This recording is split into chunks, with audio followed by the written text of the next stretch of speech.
kuti munge muchitungamirira zvinhu zvisiri right. Ndakatoonawo kuti kuita MP vanhu vachiri kurohwa hazvibetsere. Tine basa rekuita.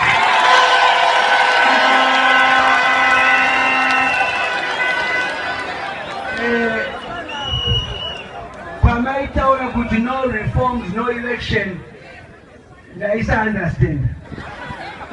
And ndino understand vasati va understand.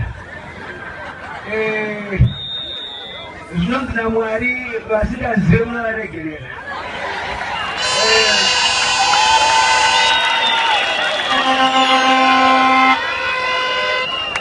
Ndosaka muchiona kana ndakutaura mazuva ano ndoda kutaura nezvandinoona nezviri kuitika, noti zvisiri kuitika.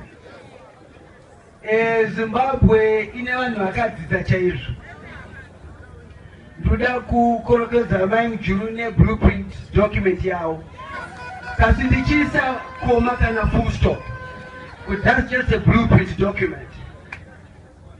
Iye zvinezvi vachapesa monster neanimal ine brutality.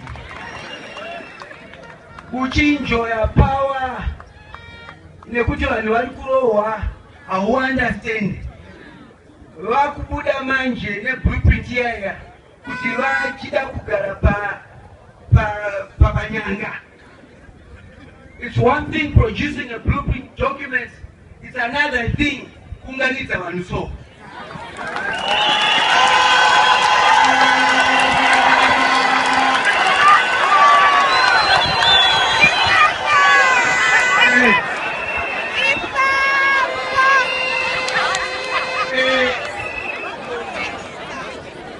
Chanduda kutaura ndeichi. Ngatimboziyai zvemadocument. Ngatimbobatanai nevane experience yekurohwa yemaelection.